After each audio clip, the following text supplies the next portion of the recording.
I am going to say, welcome to this Hamilton Hang with Mary Mashburn and Steve Shopboy of Typecast Press. Mary has a 25-year career in journalism and the graphic arts. She was instrumental in orchestrating the move of the Globe poster collection to Micah. She runs a Heidelberg like a queen, and she has a vintage shop that is out of this world. I am thrilled that we get to see your shop and talk to you more today, Mary. Thank you for joining us. Thanks so much for asking us. And I was really interested to see, I know a number of you, but I was super interested to see those of you I haven't yet met, who runs presses and how many. So why don't we do it with the finger system? Well, we'll start with the hand. Who has a press? Who owns a press or gets to play with the press every day? Okay, press people, yes. Did anyone not raise their hand? I think we need to know, okay, why is Elizabeth Westland on this call? Elizabeth, yeah. Yeah. Well, I'm a book artist from Sweden and I like letterpress. And I found Hamilton. So now I'm in on the hang. Ah, that's awesome. Yay, welcome. Yeah, welcome. Okay, so now who has one press? Raise your hand. Who has two presses? Keep your hands up. 3 presses. 4 presses. Creepy people. Okay, 5 presses. 6 presses. Holy crap. 7 presses. I'm proud to say that I used to be a major press hoarder, and fortunately, we had to move our shop, and there was this sort of terrible feeling of, if you haven't touched this press in almost 10 years, probably that press isn't for you.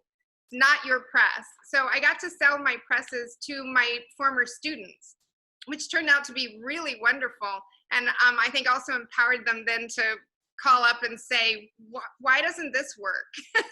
And what do you do with this? And all of those kinds of things. All right, so welcome to Typecast Press. I'm Mary Mashburn. This is Steve St. Angelo. And Typecast Press has been in business since, we think, 2006. Steve and I were both journalists. We met when we were baby journalists in Middletown, scenic Middletown, New York. He continued on with journalism, and now he's in communications like all the rest of our journalist friends. There's been a big washing out of journalism, and which is great because that means he's working from home, and I get to see more of him helping during this pandemic at the press shop. So Typecast, I had been doing graphic design. I was really, really, really bored. We took a class at Center for the Book in New York City, and that was it. That was the bug. And then we were kind of off to the races. We bought our first press online on eBay and got super, super lucky. We were drinking gin and tonics, the city drink of Baltimore, so that would explain how we came to acquire the press. And then we talked a friend of ours into letting us park the press in his shop. And then as one does, you meet people, you get more presses. The friend was like, there's too much shit in here. I'm afraid we're going to have to, you're going to have to stay and I'm going to move out. And that continued on with us renting little rooms all over the old Noxzema factory in Baltimore. Finally, the Noxzema factory decided to become a yuppie condo, and that was the end of our Noxzema factory dreams. So we came here to the Mill Center, which is literally 2 blocks away from the old Noxzema factory. It's a beautiful old sailcloth factory. It's in an area that Jones Falls area of Baltimore had lots and lots of early 1700s and then later 1800s mills along it. And the spaces have extraordinarily strong floors. And so we are delighted to have this space. The other nice thing about this space is it's all in one room. Before, we had to carry our keys with us like we were jailers, because I lived in New York too long and I don't like unlocked doors in open spaces. And we were always locking ourselves out. I couldn't keep an eye on Shop Boy. He was doing bad things in the other room, you know, running the C&P unsafely, He told me stories afterward, like years later. I was like, it's good you're in the same room with me, sir. But it was sort of like an old British comedy where one door slams just as the other one opens. That was our existence for the first 10 years of Typecast. It was like that all the time. And then we moved here. We love it. We've been here For about 5 years. About 5 years, which seems like it's passed like that. Most of the work that I do at Typecast Press is custom work. As often as possible, I hope it's custom work that I designed as well as print. I will say, though, that printing, especially for really finicky graphic designers, is awesome because it has pushed my skills. I'm bad at saying no to people whose designs I like. So even though I'm like, oh my God, that's a nightmare, I'll be like, sure, we could try it. And so it has been a way to improve my skills and make my hair go gray and not really do a good job of estimating jobs, but whatever. All that too. We've done a lot of restaurant work that led to other food labeling and packaging work. And we do business cards, invitations. I'm not gonna lie, I like doing weddings. Sometimes, because I think letterpress brides are cooler. We've only had one letterpress bride that I was like, never again, not you. Yeah, one of our recent brides, she and her partner, they run a weed enterprise here in Baltimore. A weed dispensary, it's legal in Baltimore. And so, but the thing with the weed dispensaries, a lot of the banks don't take your you can't do a lot of banking. You have to deal in cash. And so they showed up to pay for this invitation with this bag of money. And Mary brought it home and set it on the front hall, and it's just smelled so much of weed. And I said, Mary, do you want to tell me something? He thought I'd come up with a new enterprise. All right, this actually makes a good this makes a good segue, because I think the other part about Typecast Press, I'm always really interested to follow the practices and presses that have sort of started their practice and progressed with a linear progression. People who take their work and hone it, an idea or a seedling, and evolve it over years or even decades. It fascinates me. And apparently I have ADHD is all I can say in my defense, because Typecast Press is also the home of delightful detours. So I feel like I should be further in my letterpress journey, except that I keep seeing shiny objects. And then I go and do a little detour for the shiny object. So sometimes those shiny objects are related to letterpress, and sometimes kind of. And I'm going to use detour in the nicest sense of the word, not in the, oh my God, we'll never get there in time, although that may happen. I may never get to do some of the things I think I should have done by now. But I think on detours, you also learn things about yourself, find out new things, meet new friends. It does change how I think about Typecast and what work I do. So before we start the shop tour, I'm going to give you a brief overview of the detours and a little bit more about Typecast, and then we'll do the stations of the presses. Okay, so let's see if we can master share screen, which was not my best part today. Stephanie can attest. We've practiced it 3 times, so everyone cross your fingers. It'll be great. We're sending good vibes your way.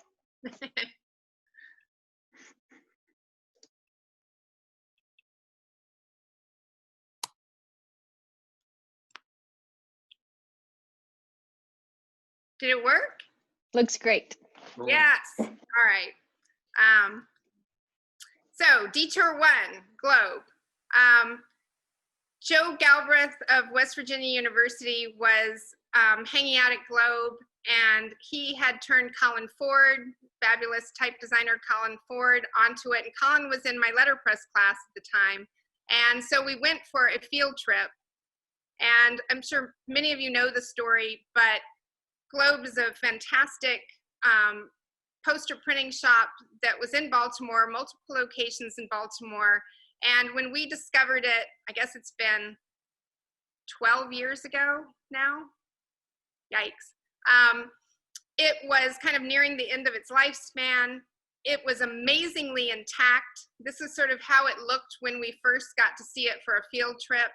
And you can see the underlying order in it. You could also see more wood type than I've ever seen in my life, or as Kevin Bradley of Yeehaw said, King Tut's tomb! This King Tut's tomb!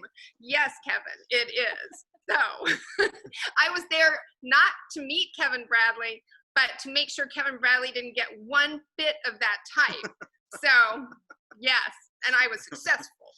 Also because I have a total girl crush on Julie Belcher. So it was like, Julie, don't you touch that type. So Globe did become a rather long detour. Allison Fisher was the student in my class, and at Micah, who just with Carolyn Williams, they were amazing. At this point, we came to a total standstill. Bob was just ready to walk away from the negotiations. The students came through, and so we talked Micah into buying the collection. It's really been a high point. It's a giant detour. I didn't see my shop for a really long time. I actually ended up buying a Globe press so that Bob could make rent that month. But also it's just been an amazing thing. And I'm so proud of what we accomplished with that. I will say, I think Allison's on this hang. And one of the things I'm most proud of is being a good talent scout. I'm not taking credit for Allison being great, but I'm taking credit for being like, she's great. So we did everything we could to keep her in Baltimore and make it inevitable that she would have to take over the Globe collection. And so, yeah. I have to say at this point that Mary was so involved with Globe at this time that I was working in Washington, D.C. for U.S. News and World Report. And I got laid off one day, and I called. Of course, I was devastated. I called Mary, and she said, "Great. How quick can you get here?" Yeah, I mean, it was like, thank God. He had to do freelance work in the back Globe office, and then every spare minute I'd be like, shop boy, get out there. They need some instruction on those backpacking things. So we packed 16 box trucks in the heat of summer. Steve wasn't allowed to have another job till that was all accomplished, and, and it worked out very well. So see, there's a good detour. Losing your job so you can save Globe. The fruits of that too were, this is the poster I got to do with Bob Cicero. It was the branding for the Lincoln Center out of doors. And in 2011, it was like the last official Globe poster. And so super big highlight. So detours are also sometimes just amazing. Next detour. After that, I was like, wow, I need to get back to Typecast, but I'm feeling kind of sad about Globe. And one of the chefs I knew said, how would you like to help make this sort of fading city market pretty again? And I was like, ooh, that sounds super fun. How hard can that be? It can be a little passion project on the side. So that turned into a several years, kind of fun, kind of horrifying, whatever. But the great thing about this is they let me do that giant neon sign. And I got to use Tal Lemming. He's a type designer who lives here in Baltimore. Tal Lemming's Ohm type, which was based on old neon. So it's this like super rotating meta thing. And that has to be a highlight. So detour and no detour, crying into my pillow every night, scared to death because once you fabricated the sign, there's no fixing the kerning. And Tal Lemming lives 2 blocks from this market. So I was like, hey, Tal, I used your typeface. And he was like, cool, when's it getting installed? I was like, oh, I don't know. I was like, no. So he showed up the day it was getting installed. I had to stand there and watch with him as the letters were bolted in. I was like, please let it be okay. Please let it be okay. But I think we did well. And you can't tell because I did it on a pretty slant. So if you don't like the kerning, you'll have to come to Baltimore to see it. Dramatic night shot. We got to do little neon signs. I got to hang out with crazy Billy Pickett, the sign painter. If you're near Richmond, Virginia, or the DC area and you need a sign painter, Billy is amazing and crazy. And then our current detour, after Belvedere, I did return my attention to Typecast Press. I don't want you to think these are horrible sequential things, but they called to see if Micah was interested in this crazy collection of litho stones at the old Hohen lithography. Ooh. Now you know my ringtone. There. I thought we were being hacked, and as soon as I found out we weren't being hacked, I didn't care and danced. Life is good. Keep going. I'm trying to keep my spirits up with happy as our ringtone. Okay, thanks, Pharrell.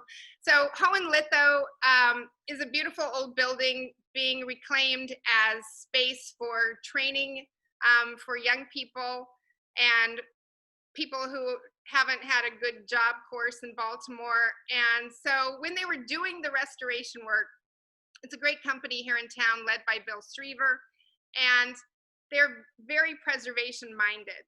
So as they were digging out this sort of channel between two of the big brick buildings, they started hitting weird stuff, and they pulled them up, and they were the litho stones. You know how printers are, cheap, right? So they're like, why pay for fill if we can just use our old litho stones? So they literally dumped them into this channel, covered it with a little bit of dirt, and so they've been unearthed.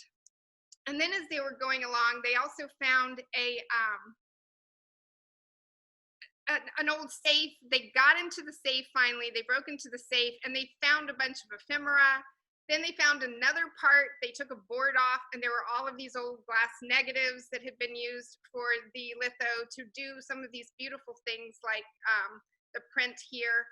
So it's astonishing. And they want to do a little mini museum in the front of the building to kind of honor their heritage. So that's the current detour. I'm just going to ask before you move on real quick. Ingrid wants to know, when was this? Like, when did this all happen? I think they dug them out 2 years ago, and then it's been sort of a slow rolling project, but now it's like they want the mini museum to be finished next month. So good luck with that. We'll see how that goes. But, Cool. but hopefully that detour is almost finished. Yes. So it is in process, but getting there. And one more Awesome. story here. When we were dealing with all of the old stones, they're all in pieces, and they brought up like 7 pallets worth of this stuff. But then, being a construction site, they had to move it around several times. So it got each one more of the stones got crushed, and so Mary and I were separated. Yeah, so we were down there cataloging, trying to put them back together and all that kind of. Oh, it's nuts. Yeah, I do think that if we have another detour, it should be something clean and light, because this was not clean or light. It reminded me a lot of Globe, dirty and heavy. So this one's titled "What Should Be on the Website." I'm sure Stephanie will share our website with us. I will tell you, it has not been updated since it was first done in the early 2000s. Whenever we first could have websites, I was an early adopter, so I was really proud of myself, but it hasn't changed since then. I had a student apply for letterpress class, and he is a musician and computer guy at Peabody, and he wrote me an email. "Dear Professor Mashburn, I would like to be in your class. I have read your website and I like the words on it, but you must update it. It is very terrible." It's like, thank you, Mofan, for the criticism. I'm still going to let you in the class. But he's right. So if I weren't doing detours, I'm sure I would have a better website. These are some of the labels that we did for Woodbury Kitchen and their offshoot Woodbury Pantry. Spike is a James Beard chef here in Baltimore, and these were really fun because we got to draw on a lot of historical sources and do a ton of crazy die cutting. Helen Norman, a photographer friend, shot these, and so they were sort of just to show things around the shop that had inspired things on some of the menus, plus the cow that you'll get to see in real life. I love this cow. And coasters that we do, and business cards. And there they are, the weddings. Okay, so that is a little bit of an overview, but now for the fun part. Now we're gonna see if we can also successfully not blast your ears and go on a tour. All right, so yours is off. So Stephanie, you're gonna put us on for the other? I will. Yep. I'm going to cancel this spotlight and I'm going to spotlight the shop cam. You're going to see a lot of this shirt. Oop.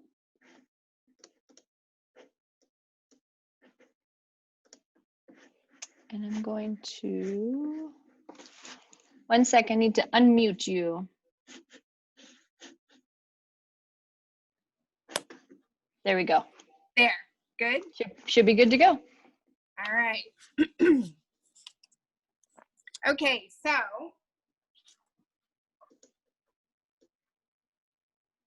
this is the part of Typecast Press that I wish you all were in right now. If you were visiting us, this would be the seating area. We would invite you to have something to drink or gin. And we have Typecast snacks.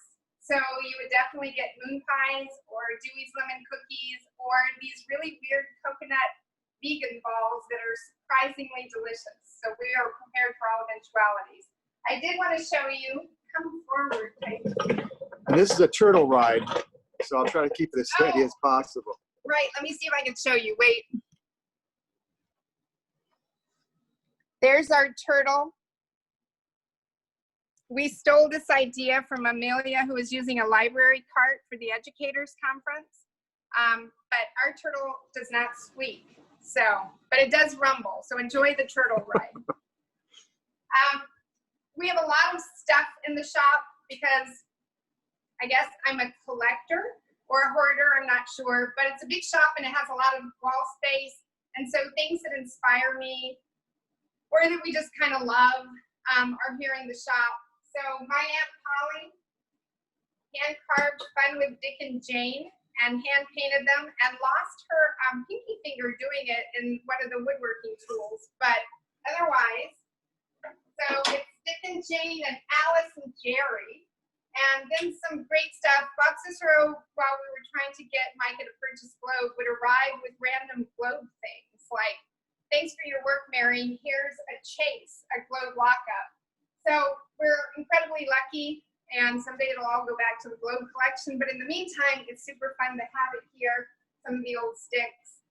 And then one of the things that I was really excited to get from Globe,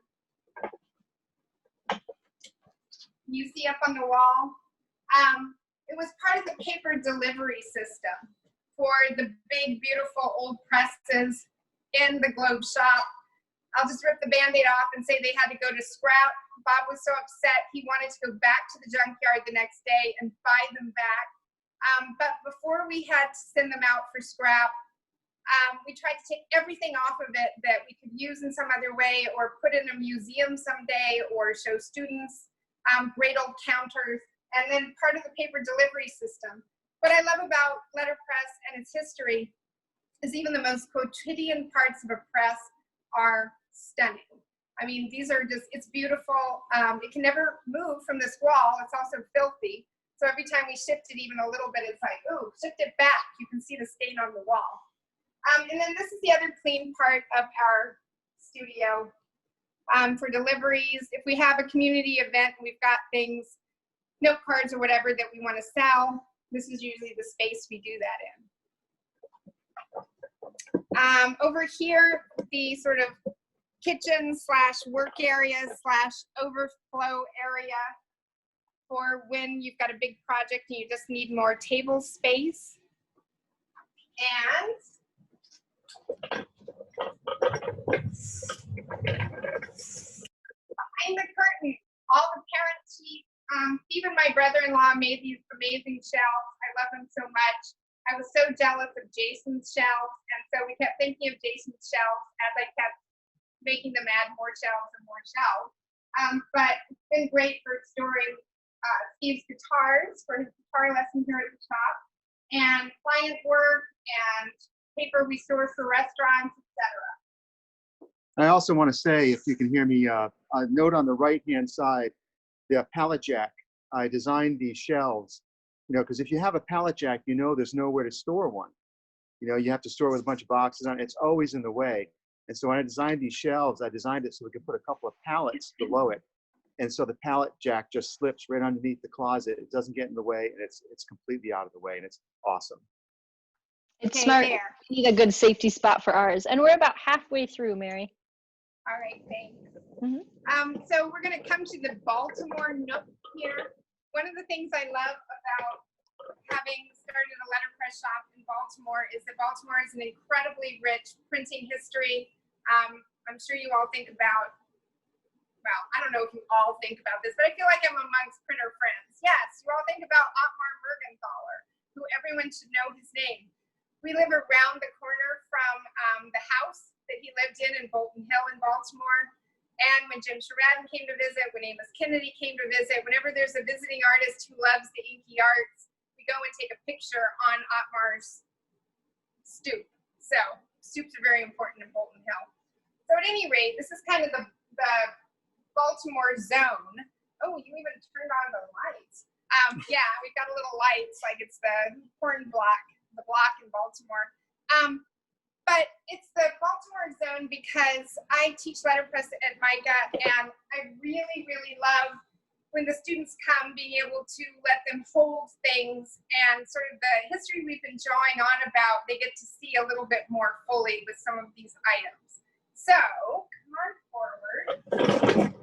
Baltimore had 2 press manufacturers, and the first one in the 1880s was JFW Dorman. They did the cute little Baltimore press, the Baltimorean. You can see the beautiful, tell me how I'm doing. Whoop, there it is, Baltimorean. And then the Baumgarten Company totally ripped them off. And they did the Baltimore press. They look almost identical. The Baltimoreans, a little bit better painted, I will say. And these obviously were being made at the same time as Sigwalds. They were the precursors for, actually, stay forward. Sorry. They were the precursors for the Kelsey, the hobby presses, and the presses, you know, little boys were supposed to start their own print shop. The other Baltimore, on Linotype, I was looking up Ottmar because I was trying to remember the name of the printer that I met who had a great story to tell about, what are you laughing at? Brad. Oh, okay. Brad is causing trouble in the chat. All right, so I haven't read it yet, but the RIT book by Frank Romano about the Linotype apparently has this brand new exciting discovery that the Linotype machines that were supposed to have all been made in Brooklyn, some of them were made in Baltimore, and that the factory was really close to the Baltimore Museum of Industry. So Steve Cole, who with Allison and Ray Loomis have been helping to keep the Linotype machine running at the Baltimore Museum of Industry, did a great story for APHA. Stephanie's going to put the link there. And now I have to go read the book because I'm sure there's all sorts of stuff. But the other thing, in addition to the Linotype story, and we show them Linotype slugs, so they get to see what a slug looks like. We show them matrices, so they can see the beautiful matrices. And we show them my favorite part. You want to rotate for this one? I don't have to pick it up today. When we bought one of the presses, we got a big lead pig. So we let everybody try and lift the lead pig. And then at another press, we got the pig mold. I was super excited about the pig mold. So you can kind of see the apparatus. I adore this book. This came out of a collection of a printer who I kind of bought his whole shop. Got this sweet little 8x12 CNP. And so the book is a miniature book, and it is Ottmar Mergenthaler's Marvel. But my favorite part is in the back, they did a little pocket with a matrix, which I think is just great. And fun fact, the press was Xavier Press. Years later, Allison cleaned out some of Xavier Press's lead type And when we first saw the collection, we were like, we don't want this. It's all 6-point type. Who is 6-point type? This is crazy. But it turned out, of course, the reason he had 6-point type was he made these delightful little mini books. And so I'm delighted to have one of my own. We also have a linotype learning book, the textbook for linotype operators, given to me by my neighbor. His dad didn't even learn to do linotype here in Baltimore, but somehow Carl had the book, and I love this. He was a linotype student in New York City in 1925, R.G. Shore. He typeset this poem, The Thrill, by E.I. Riley, which is pretty terrible. And at the bottom of this, he writes, did this yesterday, not much to it after you know how. So I love that we get to see this student linotype work, and especially his little note, not much to it once you know how, which I'm pretty sure most people who have ever gotten to run a linotype would disagree with. That's a great note.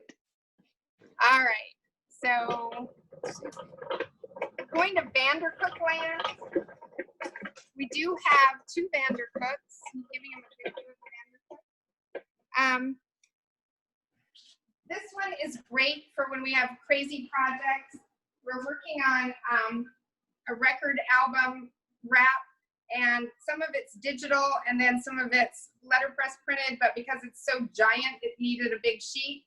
Now, of course, if we got our Walk of Shame presses ready to go, this wouldn't be so hard, but Steve gets to print another 400 of these. And then this Vandercook,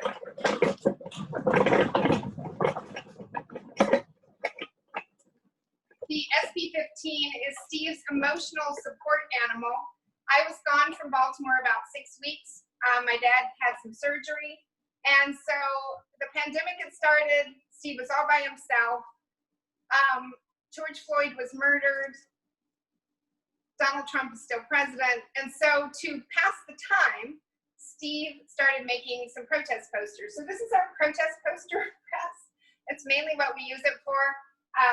These are from earlier, 2016 marches, the Climate March. I love this one. And another Climate March one. So this is our chance to use the wood type that we have, the lead type that we have, the random cuts that we've acquired from all the printers whose presses, all presses come with random cuts. And this is how Steve passed his time. Even clowns know we need tests, good sense, unity. But my favorite part is paid for by Clowns for Science. So Steve was practicing how to use this great old globe cut that Bob had given us that we were really inspired by. Use the wood to do the colors. So I feel like, my first student really did a great job. And then this one, he was practicing mixing wood type and polymer. Don't sweat climate change. It will all be fine once humans are extinct. Paid for by Clowns for Science. And then I think all of us have made this poster in recent weeks. So those are the Vandercooks, the protest printers. And when we open the shop to the community, that's usually what we're teaching them on. This is my boyfriend, Mr. Windmill. Mr. Windmill is so precise. I bought it from Vince. It was his grandfather's press. He's a local printer, and he does our film for photopolymer. And he lured me in. He's like, you need to buy this. And this was at the point that we had a lot of machines. And Steve was like, I will kill you. So Did not say that. But he thought it. And so I got in there. They gave me the demonstration, just like I'm sure the linotype people gave demonstrations back in the day. And my God, I walked out of there like, yes, I'll take it. But it has been a great decision. So give them a little tour of linotype land. We do our sort of long run restaurant shells. God knows we're not doing that right now, but in general, we do some restaurant shelves on this press. Some kind of maxes out the size, but he prints all of his shelves with letterpress. Kind of astonishing. And then this one for a DC restaurant. But we also do a lot of just, you know, fun, crazy stuff.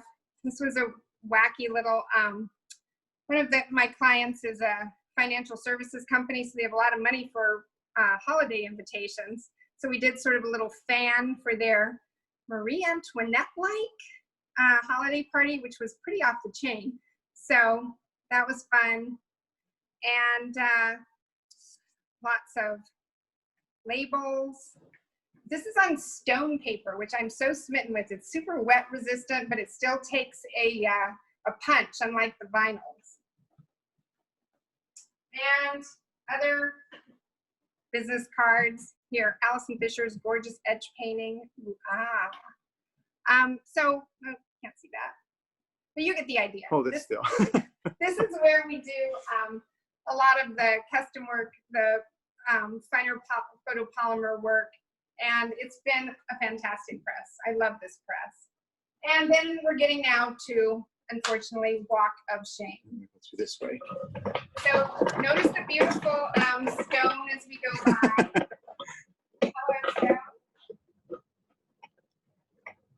Walk of Shame is, we bought Bob's Heidelberg, which has lockouts, and we actually have a foiling unit, so we have to get our foiling unit done. The other Walk of Shame is the KS that I got at the same auction that Jason got his beautiful KSBA. I haven't been able to make myself dust it. The big cylinder in here, when Amos Kennedy was here last summer for letterpress camp, he wrote in the dust, Amos was here. So I'm going to use that as my little shame thing to motivate ourselves. We told you we'd let you see the cows. Here they are in person. Here we'll do hopefully no one gets sick. All right, there's the barn. There they are. Yeah. Sounds like we're back in Wisconsin. Exactly. Well, here's the fun fact. When I was doing the Belvedere project, I got kind of suckered in with one of the merchants there, this amazing guy, Ned Atwater, and he was opening an ice cream stand. And so I was like, I will get these cows and we'll put it on top of the milk thing to really highlight this. He was all about it. And then when he saw the cow, he goes, but it's got horns. Nobody thinks that milk cows have horns.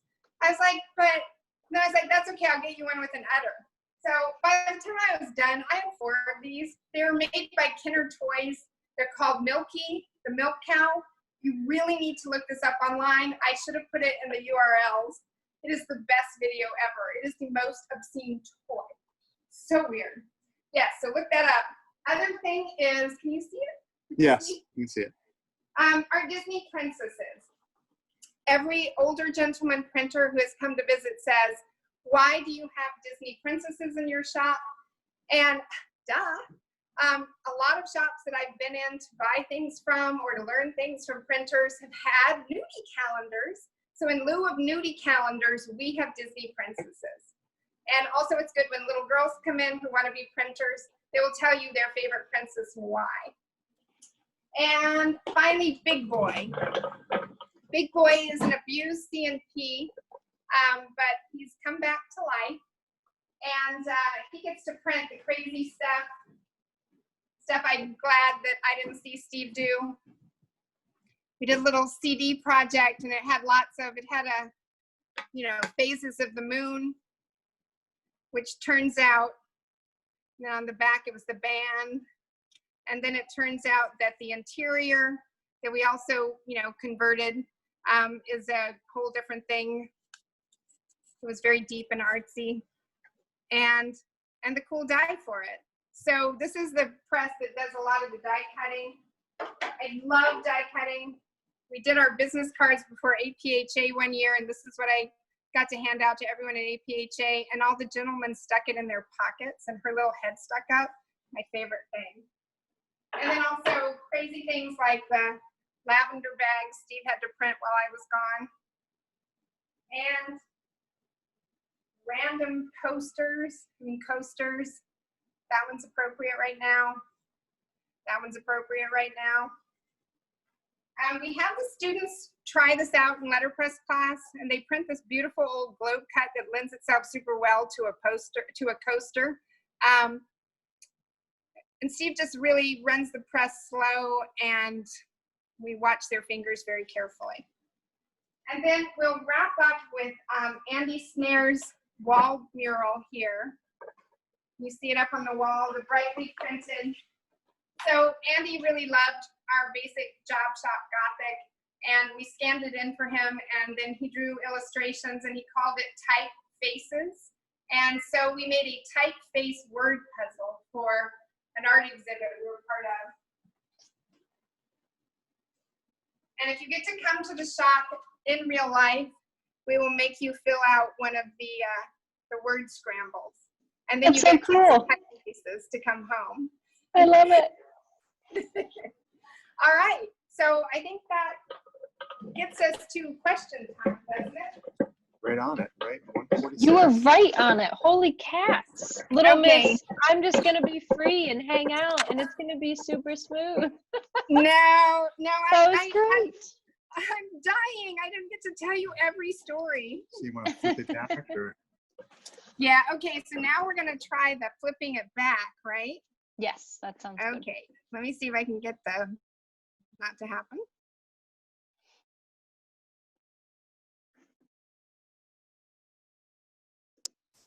I unmuted you on your computer.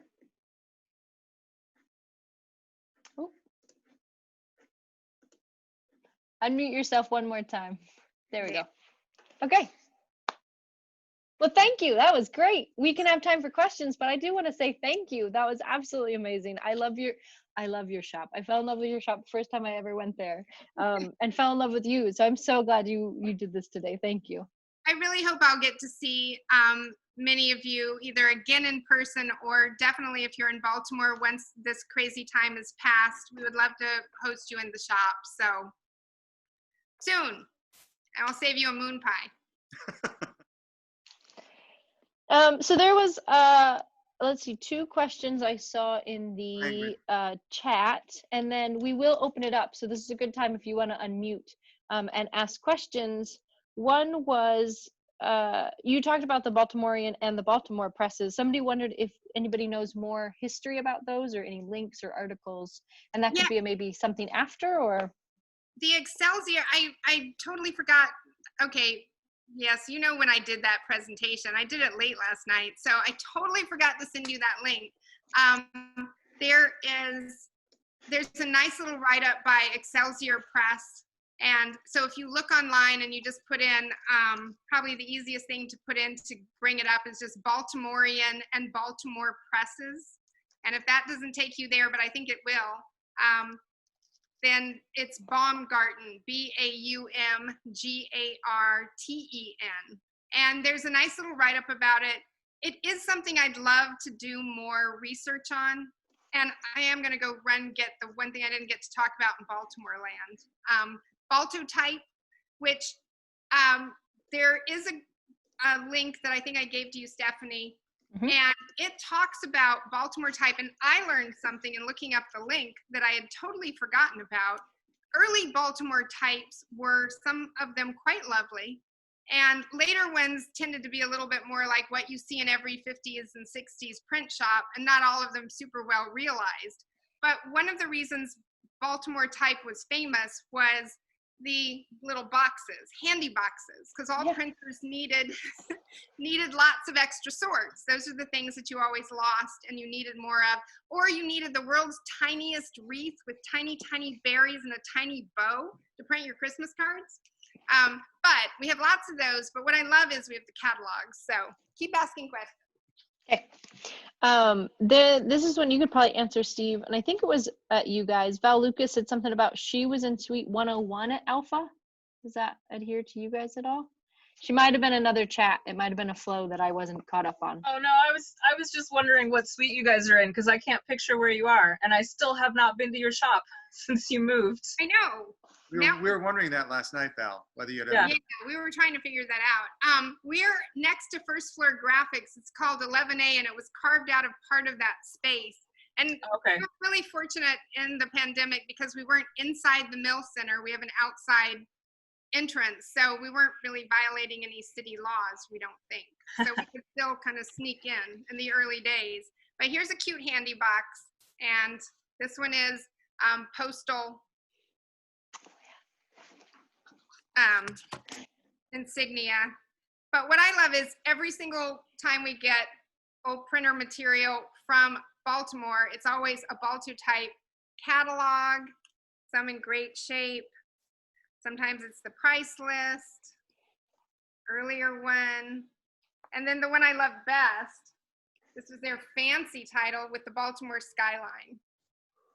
So those have been really cool just to have lots of type catalogs. We have them from other places, but there's something just, great about being in Baltimore and knowing when Baltimore was the world for printing. It was Baltimore's #1 job producer and #1 business in Baltimore until Johns Hopkins University took it over in the 70s. That's amazing. Jim was holding up a handy box we have here at Hamilton as well. It was everywhere. Yes. You know, Oh, Steve's pointing out that before Baltimore's Inner Harbor became the tourist zone that it is now, it was part of the printing industrial complex. And so one of our favorite printers from DC, when he was trying to make money for college, he would drive ink down to one of the warehouses that he thinks was actually like some FBI hangout. So Baltimore is just filled with great stories. this guy is now the shadow senator for Washington, D.C. So he's a really cool guy, Mike Brown. And a good conspiracy theorist. Yeah, So. yeah. What's holding tell those that. letters behind you together? Okay, so Steve and Andy, we came up with this idea the night before, as one does. And so we kind of looked around to try and decide what we had. And what we had was Paper clips. paper clips. Yes, carefully threaded. We also have a grommeting machine. So Steve grommeted each of the 4 corners, and then they set to linking it with paper clips. And then we thought, well, what will we hang it from? And we had put in a sheetrock wall at home and had some of the edge, the metal edge there. And so we put the edge over a door frame, a double door frame, and hung it up there with push pins, and then just started to hang this there. We laid it all out on the floor. And the amazing thing about this is we've lent it out a couple of times. First it was for a museum exhibit, a local museum exhibit. And you walked in, and it was the first thing you saw. I thought, oh my gosh. And then they gave it back to us folded one way. And then we lent it out to, they were doing show homes for apartments in a building in Baltimore. And the man we knew who was designing the place asked if he could borrow it. And they folded it 4 different ways. It was a mica thing. They wanted to make their new dorm look good. So we were like, of course. And yeah, that took a while to untangle. Each one of the paper clips got tangled in the other. And So- Can you move the camera up by it? sure, let's see if I can switch this one. You want to We switch? think this would be a good coronavirus thing to do with kids. Let's. No, I think you can use this You one. can do the iPhone. Yeah. Yeah. And then I'm just get close to it. Hide it for a minute so everybody can see it. Oh, look at that. Yeah, it took a while to put it together and it took a while to untangle it, but you know what? It worked really well. And it was really fun because we printed all the wood type backgrounds and then Andy's illustrations, the faces over the top. That looks way different than I thought that was going to look. Also, if you have better ideas for how to link those, we'd love to do this again.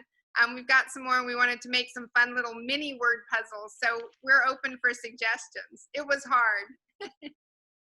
Because I had thought about fishing equipment, like part of some kind of leaders or something, and yet they tend to be too far apart, and so you have bigger gaps. And the paper clips, I could control the spacing, the kerning of the letters and the wedding, as it were. Well, and somebody asked if they're printed, are they printed on paper? Yes. Yeah, they're printed on Crane 110, and they were printed. Andy Snare is an illustrator in town who we love, and so he really wanted to be part of the printing process, so we figured out how to do them, I think 4 up and print them on the Vandercook. And I think halfway through, he was like, what the hell did I ask for? So, because we ended up printing sort of randomized alphabet and using them in other ways too. But we were trying to come up for what we were going to do for this exhibit at a local gallery, and this was the idea. Some of the very coolest things are actually the ampersand, which you can see in this, and the exclamation point, and the question mark. Were also a lot of fun. Oh, and I guess I should point out that the whole point is that it's a word find vocabulary, but it's like got galley and what else is Vandercook. Yeah, pica, Vandercook, windmill, timpan, reglet, coin, Hamilton. Hamilton's on here too. Galley, Gothic, C&P. We'll lend it out to you, Jim, if you won't bring it back folded. Promise. Yeah, so it was also a way to sort of talk about different tools that go into making letterpress.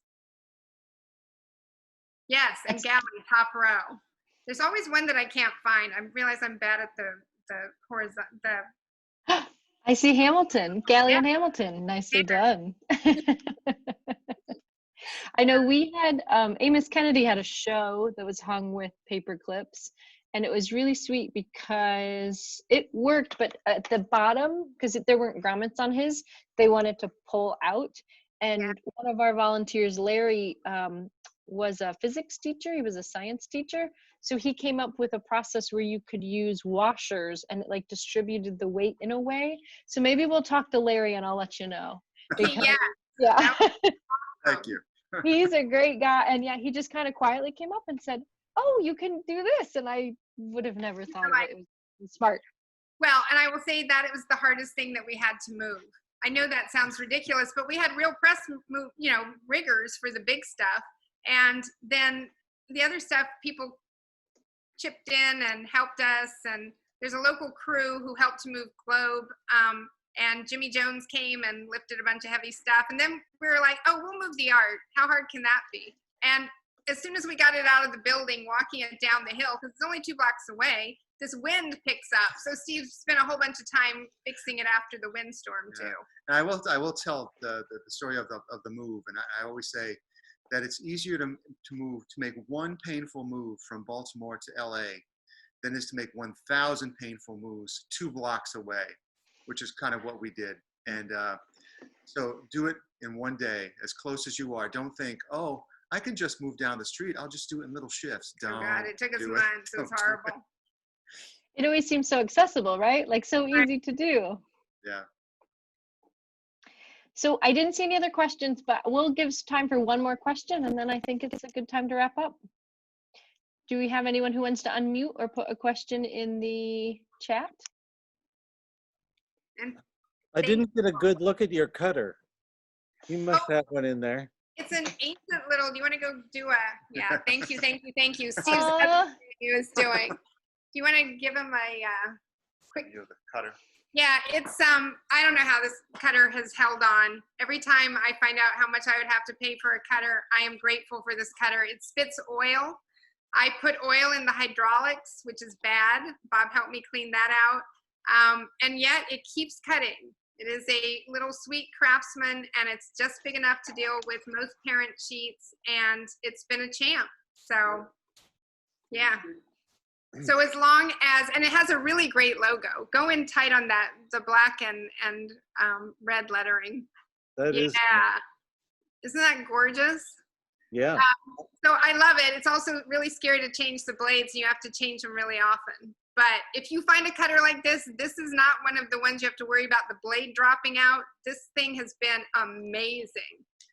It did blow a bolt at one point, and not the ones that hold on the knife, but elsewhere in it. And I couldn't find it for a while. And then we finally figured out what had gone wrong. And I had to get the part machined because nobody would come fix it. It's helpful if you know how to do machinery, which I don't, but we have certainly learned, because nobody wants to touch your cutter. No. Thank you.